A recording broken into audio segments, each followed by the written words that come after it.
Haiti borders with the Dominican. Her name is Serena Buffalino. They call her Mrs. B, and her class always begins with a pledge. Something local, something global. Haiti. They're words that carry weight here. Helping yourself means helping others, giving back, here and a world away in Haiti. And nobody's helping them, except for people like us.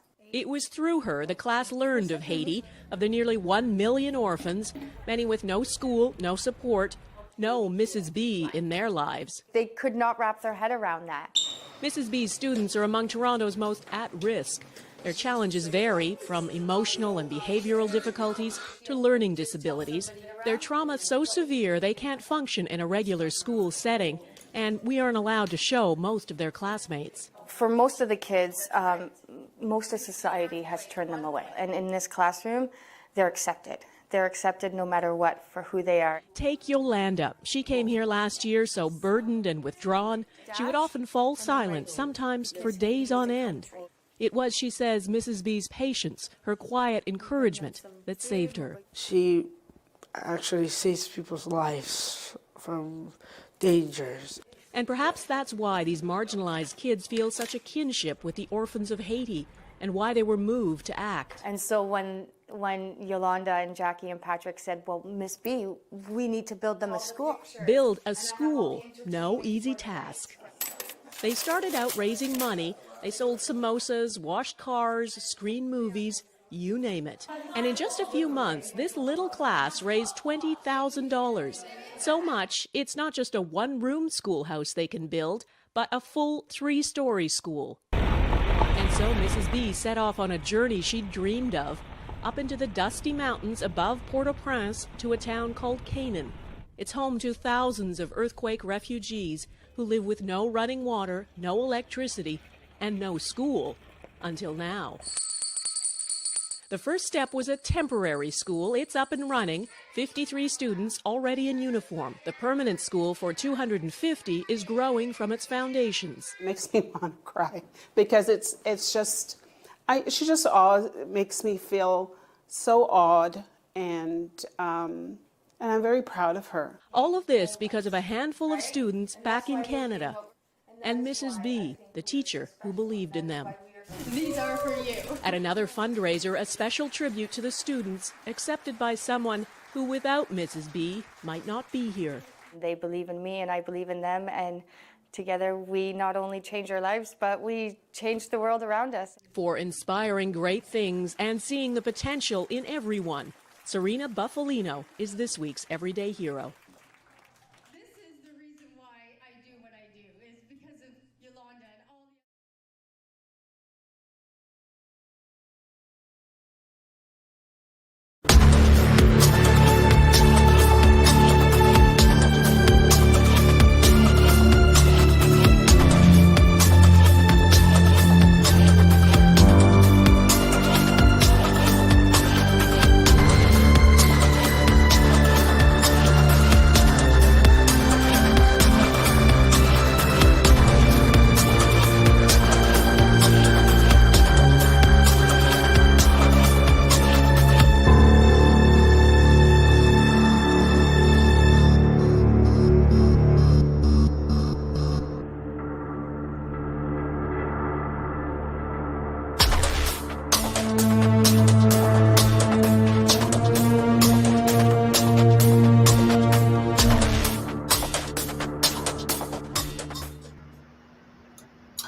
Good morning. Bonjour. ¿Cómo se va? Hola. Wan Ying. I'm sorry. Ni hao. Bienvenue. Wan Ying. Bienvenidos. And welcome to another exciting episode of Gem Hunter Stories. My name is Barry B. Mixon, and I am a gemological storyteller. And each and every week, I have a unique opportunity to take you on a journey to places you've never been before, to stories you've never heard before. Each and every week, I have the honor and privilege of taking you on a mental, physical, and spiritual adventure into the art, science, history, and magic of gemstones, precious metals, and fine jewelry. And it is my hope that somewhere along the line, maybe not this week, next week, and the week, but somewhere along the line, you hear a story that empowers you. And a story that moves you, makes you look at the world in a different place, in a different way. Each and every week, my goal is to create a sound that will resonate inside of you. And then you can take that sound and use it as a template, as a bridge, as an inception point to help you discover the value of your own stories.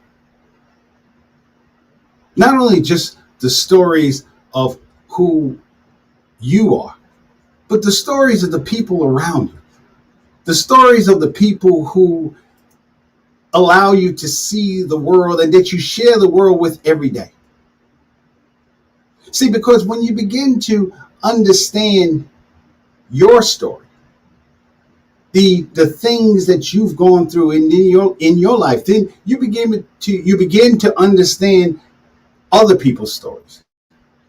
You begin to hear it, the similarities, how the challenges that you went through were similar to that person that you didn't even know 20 minutes ago.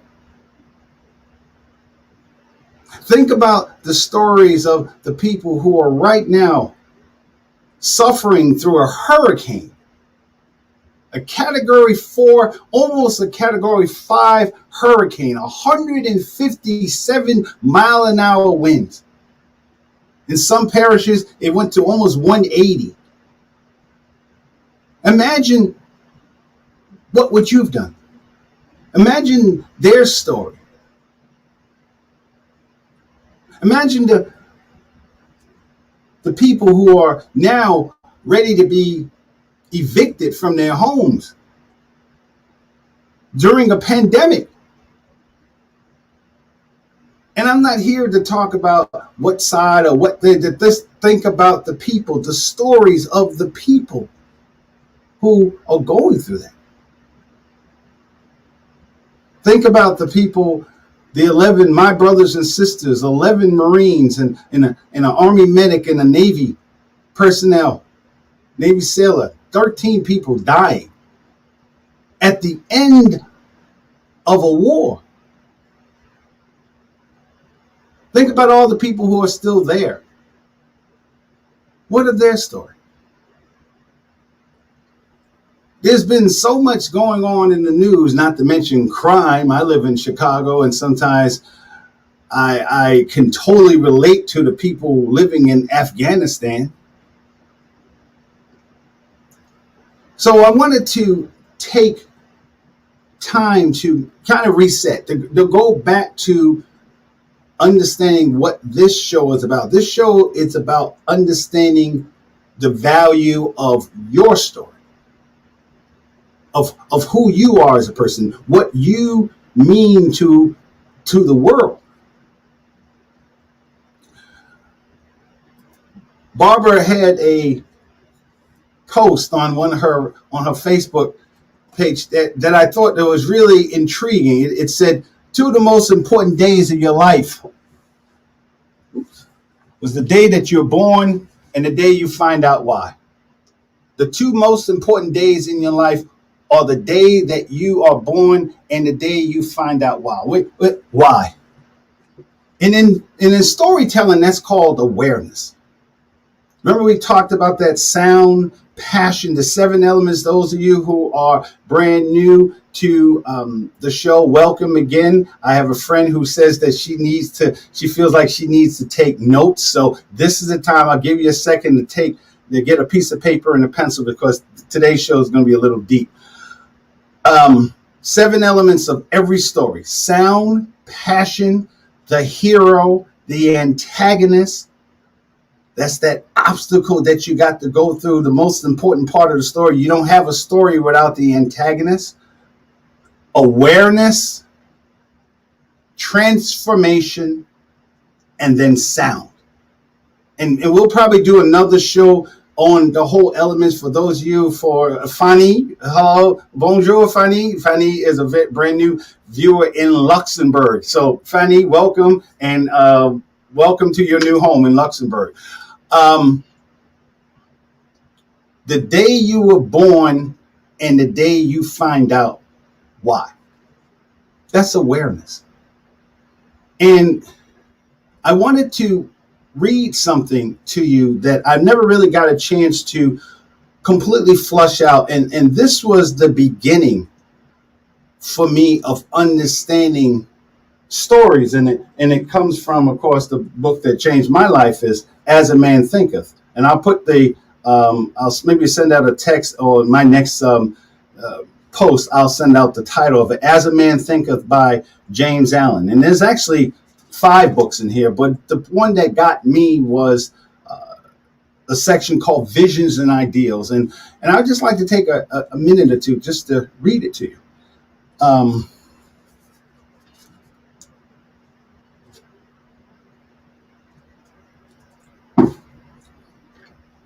Excuse me. Dreamers are the saviors of the world. As the visible world is sustained by the invisible, so men, through all their trials and sins and sordid vocations, are nourished by the beautiful visions of their solitary dreamers. Humanity cannot forget its dreamers. It cannot let their ideas fade and die. It lives in them. It knows them as the realities which it shall one day see and know. Composer, sculptor, painter, poet, prophet, sage, these are the makers of the afterworld, the architects of heaven. The world is beautiful because they have lived. Without them, laboring humanity would perish. He who cherishes a beautiful vision, a lofty ideal in his heart, will one day realize it. Columbus cherished the vision of another world, and he discovered it. Copernicus fostered the vision of a multiplicity of worlds, and he revealed it.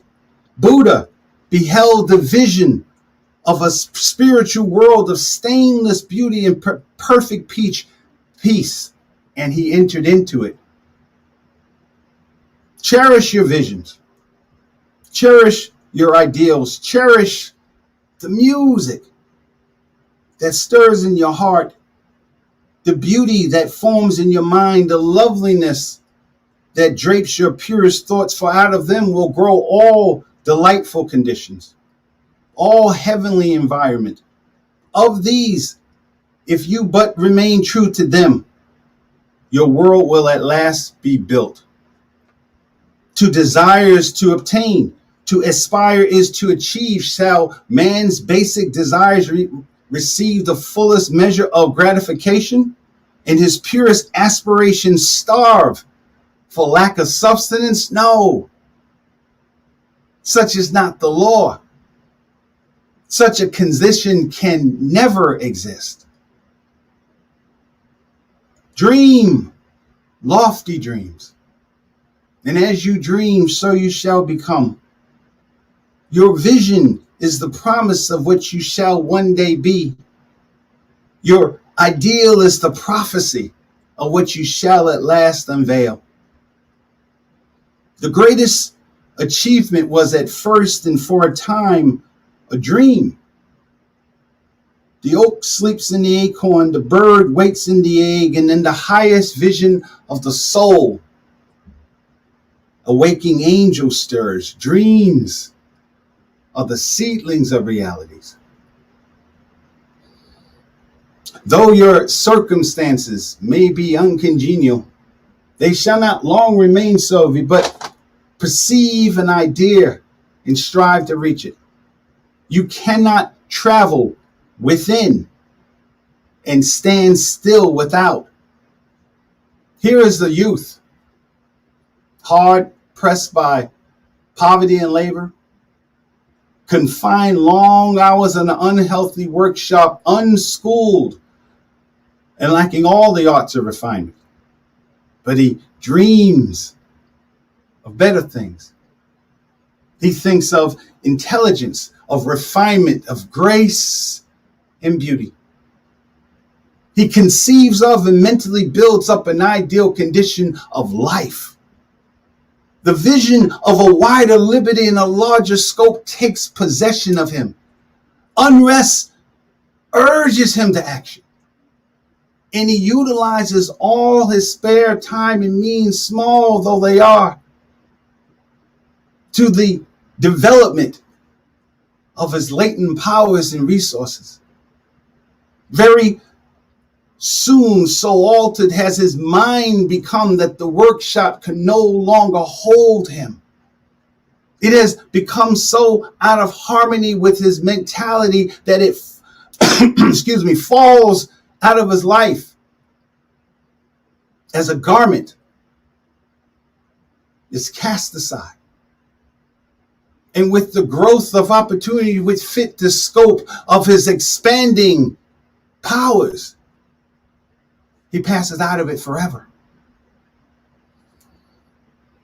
Years later, we see this youth as a full-grown man. We find him a master of certain forces of the mind which he wields with worldwide influence and almost unequal power. In his hands, he holds the cords of gigantic responsibilities. He speaks, and lo, lives are changed. Men and women hang upon his words and remold their characters, and sun-like, he becomes the fixed, the luminous center around which innumerable destinies revolve. He has realized the vision of his youth. He has become one with his ideal. And I used to read that every day, and I told you before, especially when I was homeless, every day, every hour on the day, and for years, decades, I kept thinking to myself as I read it, how did he get there? That's the question that I had. How did he get there? How did he get to hard pressed by poverty and labor, confined long hours in an unhealthy workshop, unschooled and lacking all the arts of refinement? How did he get from there to years later we see this youth as a full-grown man, a master of certain forces of the mind which he wields with worldwide influence and almost unequal power? How did he get from there to here? And that's when I began to understand.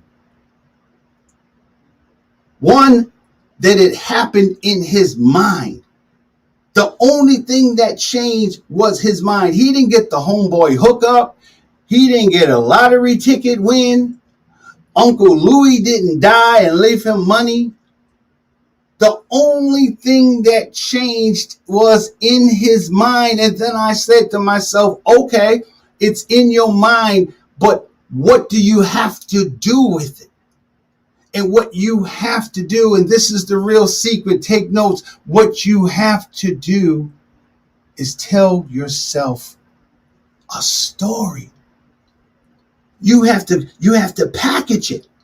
You have to see it, and you have to say it again and again and again and again and again.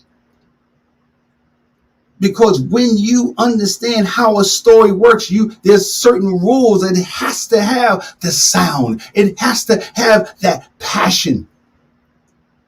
There has to be the hero, the antagonist.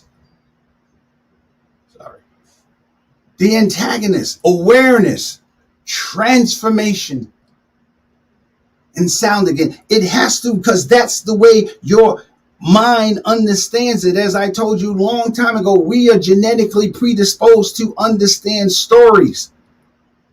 Stories only do three things. Stories are memorable.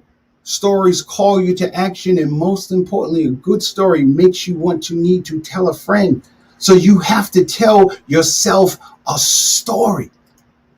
You have to get it. You have to see it in your mind. And when you begin to understand your story, that's when you begin to understand value. Nothing has value without a story. And the problem that we have in this society right now, because of all the things that we have lost and all the things that we are going through in our lives, is we've lost our sense of value. Not just for each other, but for ourselves. If you've put your whole life savings into a business and now that business has been destroyed because of COVID, that you have to start all over again. If you're one of those hundreds of thousands, tens of thousands of people living in California, and you've seen your life's work, this was your dream cottage, your dream home, just wiped away in a matter of minutes. Literally, your whole life up in smoke. You have to begin to understand. The only way you get back is to be able to understand what is your story. Who are you? Despite what's going on around you. Despite the pain. And what last week we were talking about being enough. When I said enough, I'm not talking about, this is just where my life is and it's not going to get any better. No, that's not what I'm saying. A couple of viewers wrote back saying, so I should give up. No, I'm not saying you should give up at all. The real power of understanding that you're enough is literally you have to think of it on a molecular level. Take out your notebooks and pens, ladies and gentlemen, but it's science time. Because we talk about gemstones all the time, right? That's what this show is about. I'm a gemological storyteller. Now, here you go. Every week I tell you about different beautiful gemstones and how rare they are and what is the chemical composition of them and how much they cost, tens and millions of dollars. But the thing is, there's no shortage of rubies. There's no shortage of rubies. Rubies are rare, yes. Rubies are rare, but they're not as rare as you.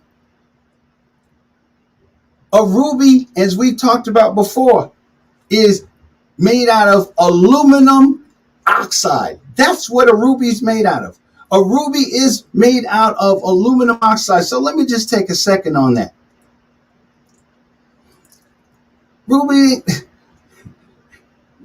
Ruby's made up of two of the most abundant elements on Earth.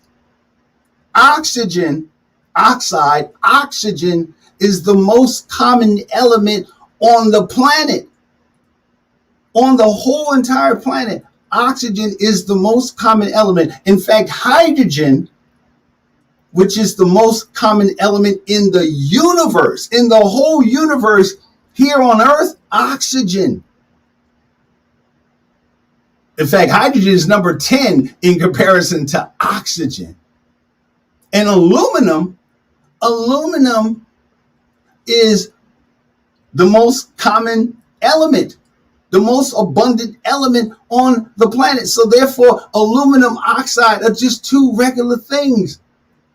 There's nothing big about aluminum oxide. This is aluminum oxide right here. I don't know if you can see it clearly. This is aluminum oxide right here.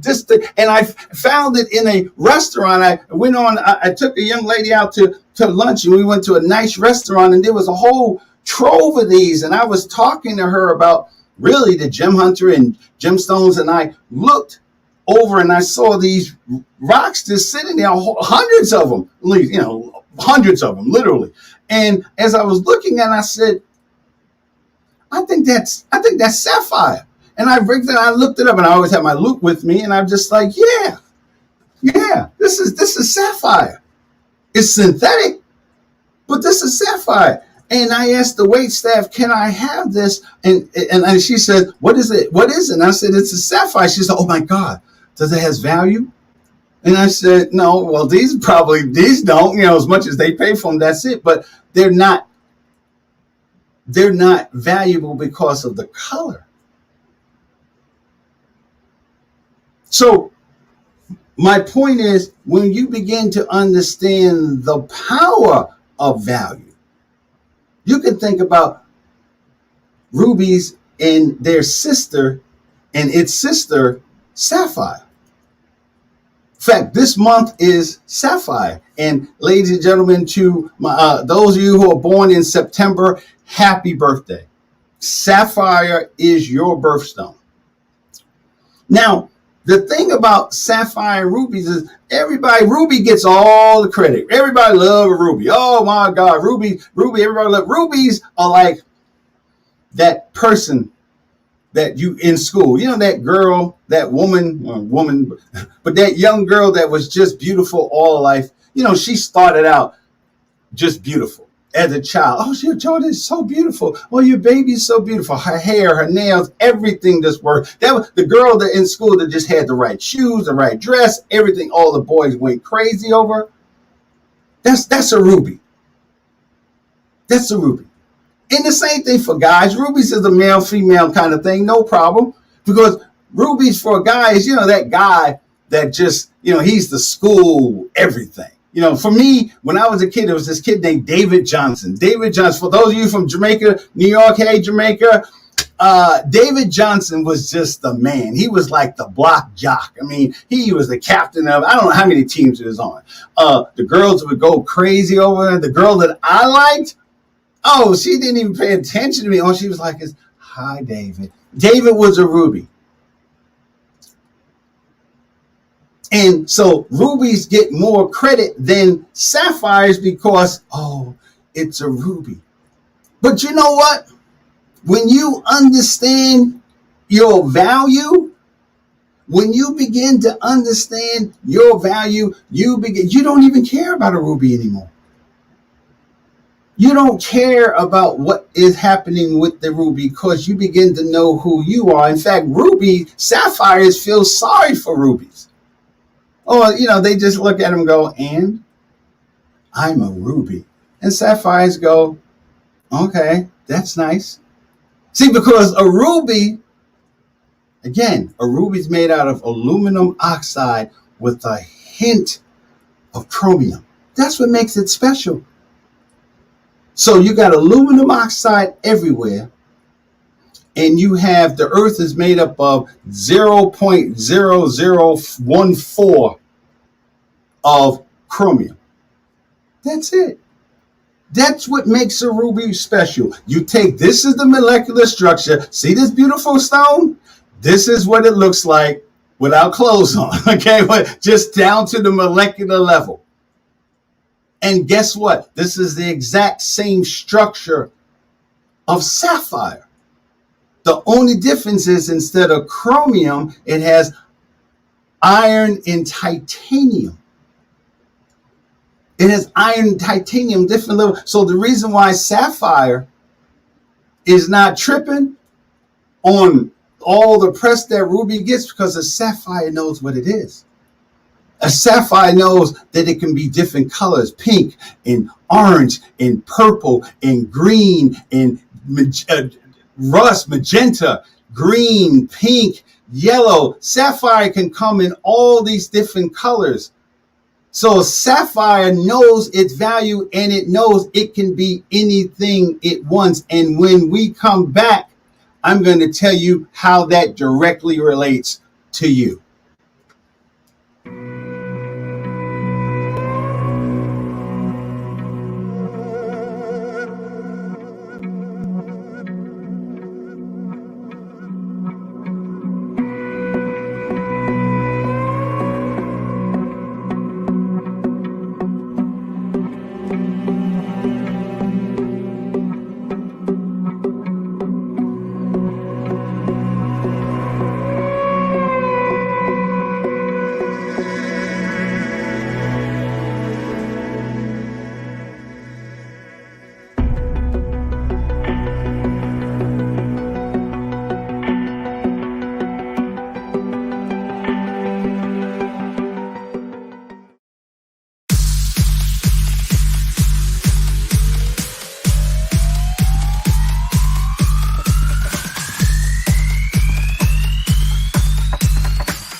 All right, we're back.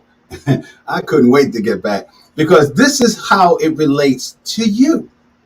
People ask me all the time, what does gemstones have to do with me? Here you go.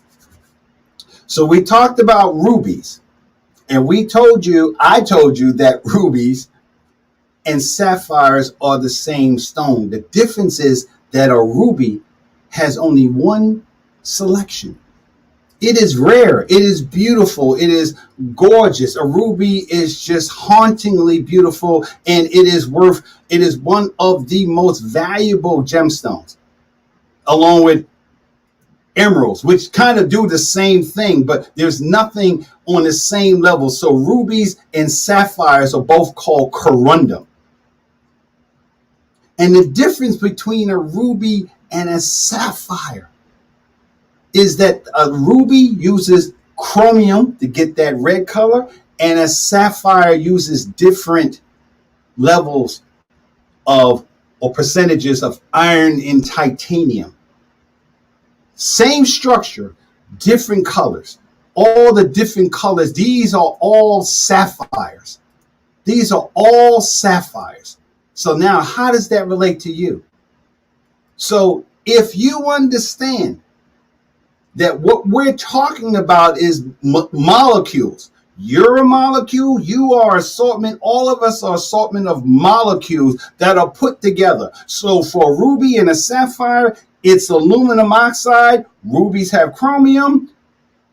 Sapphires come in every color of the rainbow based on how much iron and titanium put in it. So since science is science, that means that our advantage, we're even better than a sapphire because we can do the same thing. We can decide to be like a ruby and have one style, one kind of flavor, or we can choose to be sapphires. And the thing that we put in, the ingredients, or the things that we choose to put in.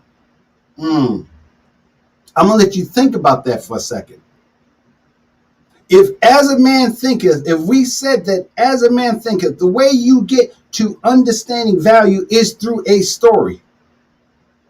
And in that story, you have characters. The characters in that story is what makes you who you are. So when you begin to discover the value of your own story, then you don't worry about anybody else. You don't worry about what's going on. You begin to, and I'm not saying you become this enlightened being and people don't piss you off. I'm not saying that. But I think it happens a lot less when you begin to understand who you are inside. And you begin to understand, and once you understand your story, that not only do you understand who you are inside, but you understand that you are in control of that story. And I'm not saying in some mystical, magical way. Look at it, just the chemistry of it. As I've said many times before, I think God made gemstones as practice for making people, and especially women. Every woman on this show right now knows that although they love rubies, that's not a look that they would have all the time. Holla if you hear me. Hi. No woman is going to settle for one look. They want different colored looks. They want their hair, their color. So if that works for gemstones, changing what you put in it, then it works for us, and we decide what we want to go in it. And that's the power of understanding your value. The other day, I put a post on Facebook talking about the Comcast commercial, their first commercial for Xfinity, the Xfinity system, which is the system I'm on right now in my condo. Okay, I'm on the Xfinity system. Well, in 2011, I was sitting there in my living room watching some show, and all of a sudden, this commercial comes on, and it's just Santus. I cannot sing, so that's as you heard it. Listen to Santus. And you had this incredible scene, choreography, visuals where people were jumping through a screen, a box, a television, and the colors and the lights and just the emotions that you can see. And then the music was there, and you just da da da. I mean, and the announcer, the only word you hear is the announcement saying how having this in your home will open you up to an entirely different world. It was a beautiful commercial. And I knew the moment that I heard it, that it was Mozart. I knew it was Mozart. And I'm not one of these people that's just like, well, that's Mozart's Third Symphony in G minor. No, that's not me. It's the sound. It's the sound. Now, here's the deep part. When you understand who this guy was,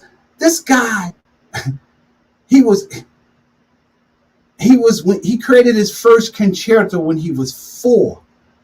His first symphony when he was 7. In fact, I just read that they had a whole tribunal council against him because they didn't even believe that he was a child. They thought he was a very small dwarf. And they tested him. Literally, there were people, you know how it is. People look at you like, yeah, okay, let's see you play. There's no way in the world that you 7 and you can play like that. So Mozart just started playing. And of course, they were amazing and looked at him. You know how they found out that he was a child? A cat. Mozart loved cats. Hey, Rose Schultz. Rose is the personal cat lady in my life. Rose sends all kinds of beautiful cat posters on Facebook. Hey, Rose. Well, Mozart loved cats. So as a child, because he was a child, he saw this cat run across his vision, and he jumped out of the seat and stopped playing. And anybody who's ever had children, like my 7 and 8-year-old pirates, once they take their mind off of something, that's it. You're not really bringing them back. And as a Chicago public school teacher, I know, no, you're not bringing them back. That's how they figured out he was a child. Now, Mozart had a horrible life. He grew up in a dysfunctional household. His father was my mother, meaning just driven, just pushed him, pushed him, pushed him, pushed him. He took them all over. People thought that Mozart was like a trained little monkey. That's the way his father would take him. But like a gemstone, sometimes you don't know what do you have to go through to be faceted. Gemstones don't look like this when they come out of the ground. They have to be faceted. They have to be cut. They have to be polished. They have to be discovered. So I began to understand stories and value when I began to understand that the same stuff that Mozart went through as a child, not saying I'm Mozart, trust me, was some of the things that I had to endure to be who I am today. When you begin to look at your story, your life as a story, you can pick out certain characters in your life. Sometimes they're good, sometimes they're bad. And then the real power of understanding how your story relates to value is you put in the ingredients. You want to go to college? Okay. You want a better job? Okay. How would the character, the main character, you, how would that character handle that situation? How would you value your life if you began to understand that how your ex, whoever, husband, wife, somewhere in between, how did that person's life affect you? How was your life better because of that? So Mozart learned because of his father, he became one of the greatest, if not the greatest composer of all time. And what amazed me with that commercial was, how is it that this is a 21st century company?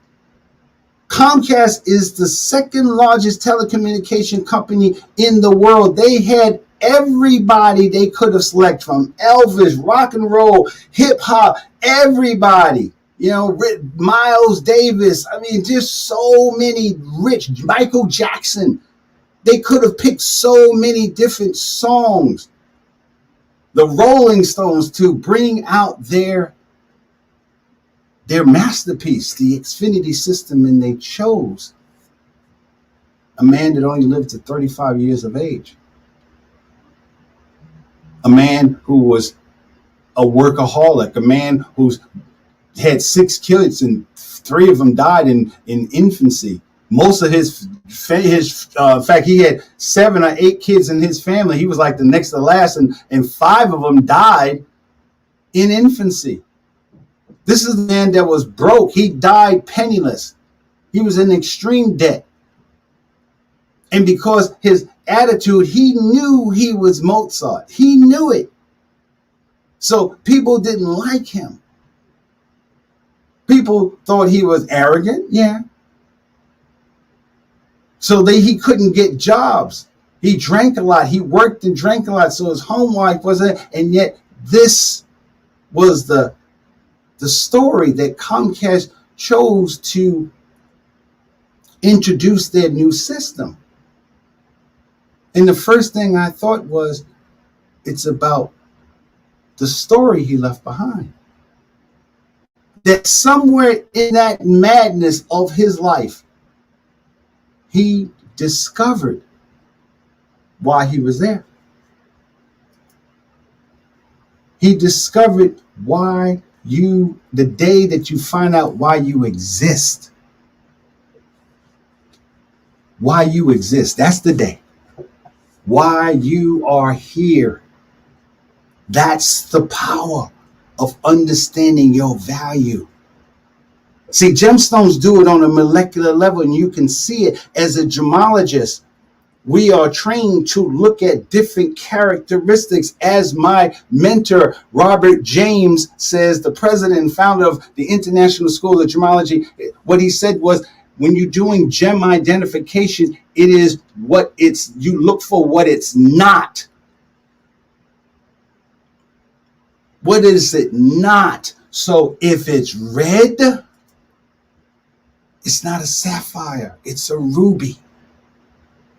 Depending on, yes, there are pink sapphires that kind of come real close to it. But if it's a ruby, it looks like this. If it's a blue sapphire, it looks like this. And when you understand the story of what it made out of, how is it made, how is it fashioned, what is the chemical composition, then and only, excuse me, then and only then you can attach the value to it. The same way works for you. It's the same difference. You decide what value you want by understanding your power, and the power of understanding value, the power of your story. When you begin to understand the value of your story, of who you are as a person, then you have the opportunity to create a sound that no one has ever heard. I wrote a speech literally 10 years ago, I think it's on YouTube, called Creating Your Symphony. And I was talking about Mozart and who Mozart was. And I said to the audience, I know that I can stand in front of you today and tell you with no doubt in my mind that I know exactly what Mozart felt like when he wrote his music. No, I haven't suddenly become a genius. No, I haven't written hundreds and hundreds of speeches, and the ones that I have written, most of them, some of them, none of them, okay, fine, none of them. None of them will ever be considered masterpieces. But I know what it feels like to take that thing inside of me, the music that lives inside of my heart and inside of my soul, all the dreams and emotions and feelings, and compress it down into something that only lasts for 7 minutes and 30 seconds or now for an hour. I know what it feels like to take that thing that I created, that sound, and have it resonate with people. People that I don't even know, people whose backgrounds and experiences are totally different than my own. I know what it feels like to have people come up to me after my speech is over to tell me that something that I said made their lives just a little more brighter, just a little more beautiful. I know what it feels like to create a sound that no one has ever heard. I know. And despite the fact that I have no musical talent whatsoever, I know what it feels like to create a symphony.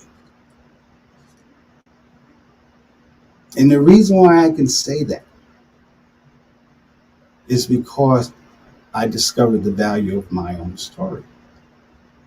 I began to sit back and think about what is it that makes me unique. When you begin to understand your value, people that say things about, first of all, you get to a certain age where you just know that everybody's not going to like you. Just like everybody doesn't like sapphires. I am not a huge fan of emeralds. Emeralds, I appreciate emeralds now, but emeralds was never my go-to gemstone. I love them more now than I did now as a storyteller. But as a gemologist, I was like, emeralds are brittle. Emeralds always have inclusions in them. These are treated. I guarantee you, these are treated emeralds. Okay. But it's okay. It's okay. When you begin to understand what you are bringing, what light you bring, if you're an orange, if you are a orange sapphire, if you're an orange sapphire, You don't care about rubies. You don't care about blue sapphires because you're orange. That is your color. That is what you bring. That is the music that's inside of you on a molecular level. That's you. When you begin to understand the value of your story, you begin to understand what makes you different. Just like a gemstone. There's a whole bunch of these. I mean, they're rare, yes. In terms of gemstones, they're rare. But again, there's 7.5, 7.8 billion people in the world, and there's nobody like you. Think about the power of that.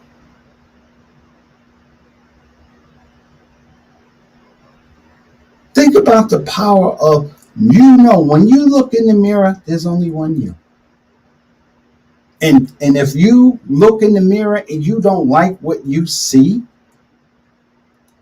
you have to decide on what you can change, what you can polish, what you can facet it out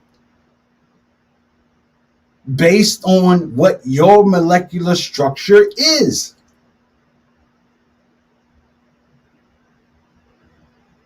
If you're 5'4" and you want to be a center on a basketball team, either you somehow grow, that's not going to happen, or you use some kind of mechanism, or you just play a different sport. Because when you don't understand your value, it leads to anger. That's what Darth Vader was about. Darth Vader, and we'll do a whole show on Star Wars because Star Wars was Shakespearean when you understand. But the premise of Star Wars is really about Anakin Skywalker. And Anakin, who became Darth Vader, his whole thing was he didn't understand his value. That's what resonated. That's why I saw it. When I saw Darth Vader, I knew I wanted to be him. I was him. Because that's how I felt.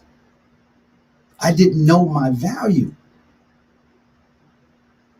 Imagine, I had 3 degrees, biology, chemistry, biochemistry. I had gone through to Iraq. Afghanistan wasn't, like our main mission, but it was there. 14 years in the Marine Corps, and here I am every night sleeping in a dumpster. Why? I had written papers for the National Institute of Health, and I was in the dumpster reading old copies of Scientific American while in the dumpster, right on Jackson. Those of you from Chicago. I lived on Jackson Boulevard. I lived right next to DePaul University.